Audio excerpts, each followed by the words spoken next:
Welcome to this class of Abstract Algebra for BSc third year students. I am Dr. Priya Solomon, Associate Professor in Department of Mathematics at Government Mira Girls College, Udaipur.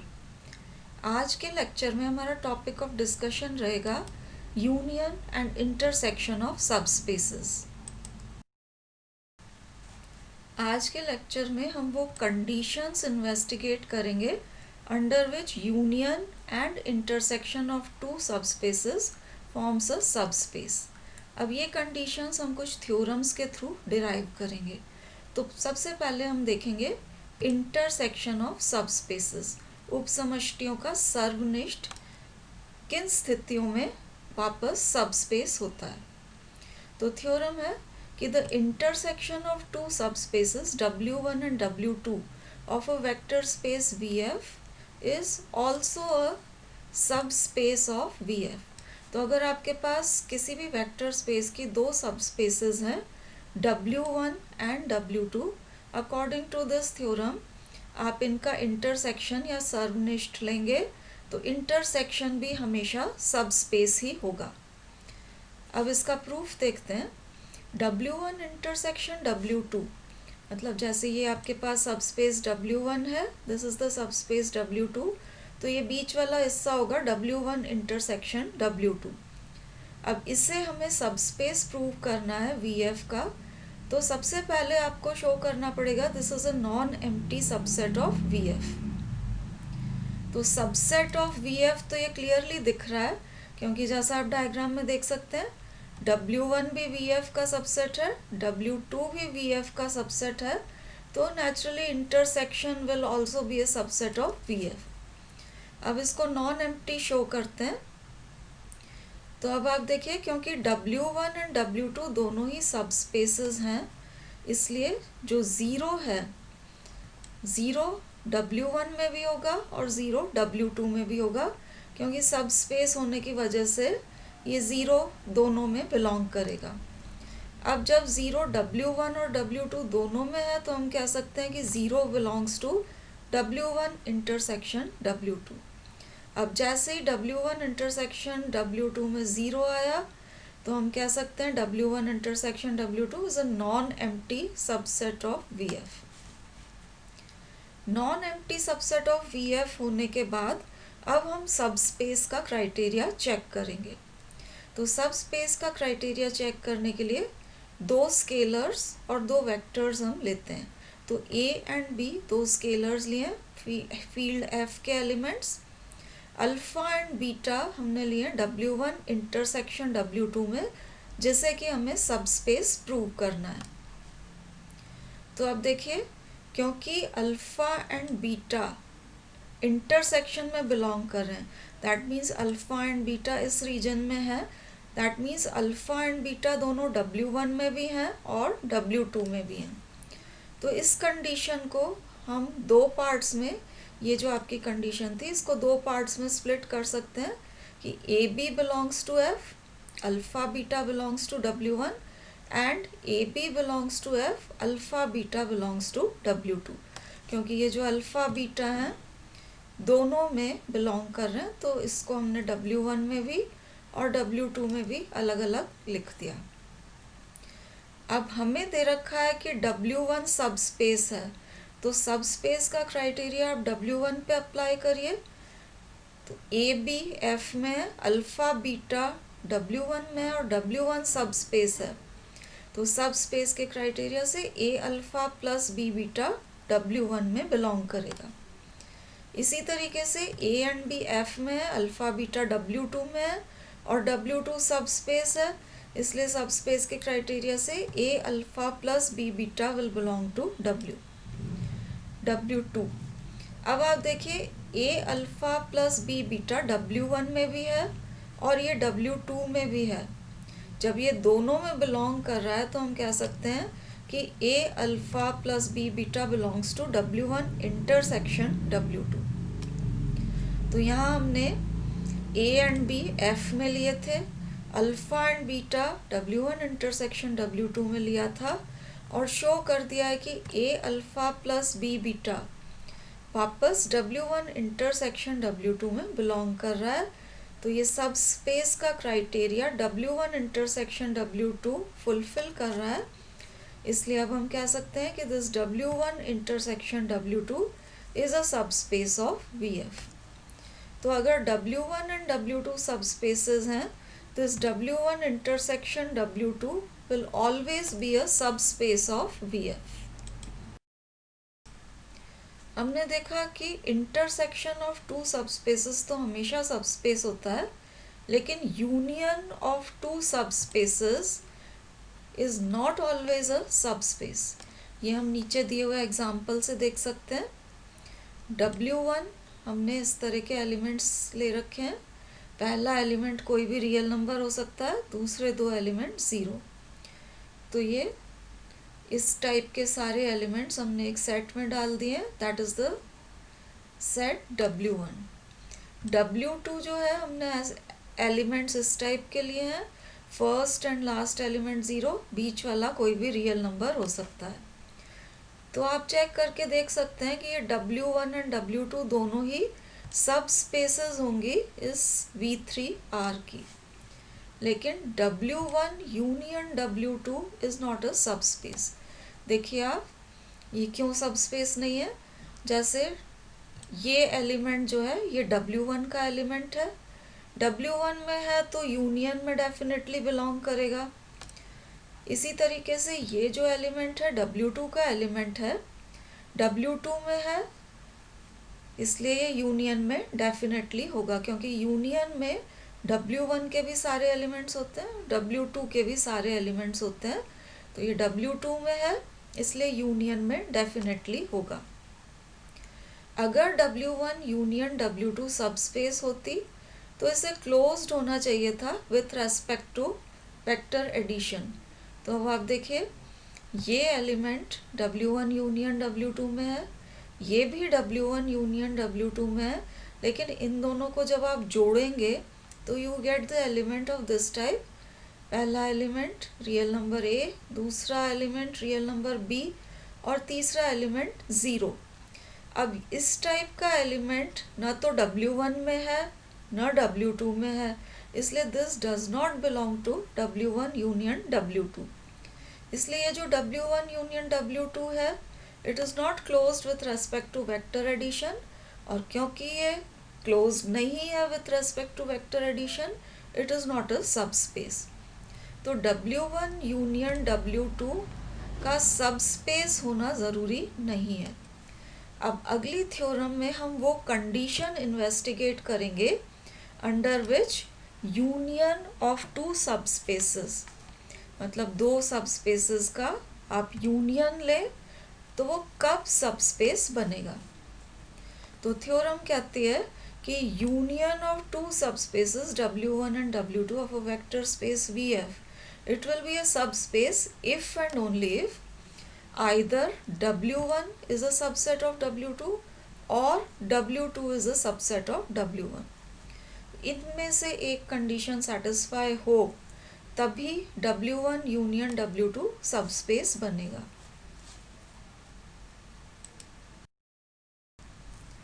अब theorem में देखिए, if and only if लगा हुआ है तो आपको two way implication prove करना पड़ेगा। तो फर्स्ट पार्ट के लिए हम मानेंगे कि W1 एंड W2 दो सबस्पेसेस हैं वेक्टर स्पेस VF की, satisfying the condition कि either W1 is a subset of W2 और W2 is a subset of W1। तो हम मान रहे हैं कि मान लीजिए ये कंडीशन सेटिस्फाई होती है, तो आपको प्रूव करना पड़ेगा कि अगर ये कंडीशन सेटिस्फाई हो रही है तो W1 union W2 is also a subspace. तो अब आप देखिए कि अगर W1 is a subset of W2 है, तो ये जो डायग्राम में शो कर रखा है इस तरह की सिचुएशन होगी। ये W1 है and this is a subset of W2। अब W1 अगर सबसेट ऑफ W2 है, तो जब आप W1 यूनियन W2 लेंगे, यूनियन में आपको दोनों के सारे एलिमेंट्स इंक्लूड करने हैं, तो W1 के एलिमेंट्स तो ऑलरेडी W2 में है, यूनियन लेंगे तो आपके पास पूरा का पूरा W2 आ जाएगा। तो इस केस में W1 union W2 will be equal to W2 which is a subspace जो हमें दिया हुआ है। तो इस केस में W1 union W2 will be a subspace. दूसरी सिचुएशन ये थी कि W2 is a subset of W1। तो अगर ये कंडीशन है आपके पास, तो ये जो सेकंड डायग्राम में स्थिति दी हुई है इस तरह से होगा, ये W2 and this is a subset of W1। तो जब आप यूनियन लेंगे W1 आपके पास आ जाएगा, क्योंकि W2 ऑलरेडी इसके अंदर है। तो if W2 is a subset of W1, this implies W1 union W2 will be equal to W1, which is again a subspace। तो इस केस में भी दोनों का यूनियन आपको सबस्पेस मिल रहा है। तो in both cases W1 union W2 is a subspace, क्योंकि W1 एंड W2 हमें दे रखा है कि ये सबस्पेसेस हैं।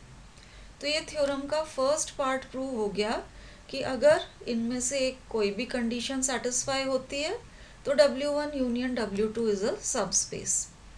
अब थ्योरम के कन्वर्स पार्ट पर आते हैं। कन्वर्स के लिए हम मानेंगे कि suppose W1 union W2 is a subspace, और ये मानते हुए हम प्रूव करेंगे कि अगर W1 यूनियन W2 सबस्पेस है तो या तो W1 should be a subset of W2 और W2 should be a subset of W1। अब ये कैसे किया जाता है वो आप आगे देखिए। हमें ये प्रूव करना है कि अगर W1 यूनियन W2 सबस्पेस है तो या तो W1 should be a subset of W2 और W2 should be a subset of W1। तो अगर हम मान लेते हैं कि W1 is not a subset of W2, तो दोनों में से एक कंडीशन होनी चाहिए, या तो W1 should be a subset of W2 और W2 should be a subset of W1।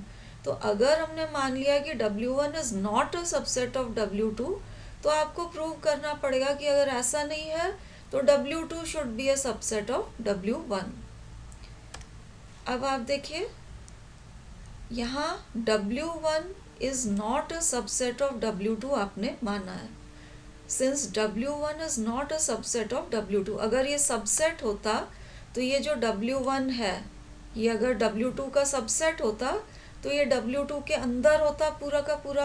अब हम कह रहे हैं कि ये सबसेट नहीं है, तो दैट मीन्स W1 का कुछ हिस्सा W2 के बाहर भी होगा।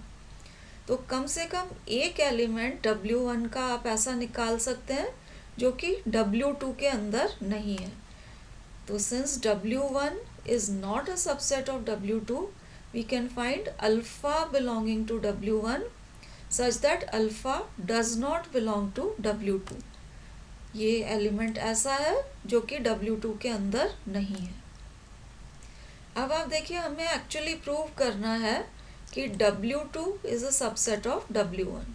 तो to prove that W2 is a subset of W1, किसी भी सेट को दूसरे का सबसेट प्रूव करना है तो आप इसमें कोई एलिमेंट लीजिए और शो कर दीजिए कि वो इसमें भी बिलोंग करता है, तो हम कह सकेंगे कि ये इसका सबसेट है। तो W2 is a subset of W1 prove करना है, तो हमने ये बीटा ले लिया W2 में, बीटा W2 में लिया है।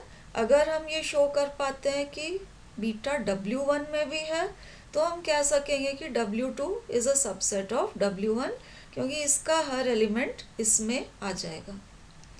अब आप देखिए यहाँ पर ये जो अल्फ़ा था हमने W1 में लिया था, तो alpha belongs to W1 and beta अभी जस्ट हमने लिया है W2 का कोई भी एलिमेंट। तो अल्फ़ा W1 में है और बीटा W2 में है, इसलिए अल्फ़ा एंड बीटा दोनों ही W1 यूनियन W2 में होंगे, क्योंकि ये जो इनका यूनियन है इसमें W1 एंड W2 के सारे एलिमेंट्स इंक्लूडेड हैं। तो ये अल्फ़ा W1 में बीटा W2 में है, इसलिए दोनों ही यूनियन में होंगे।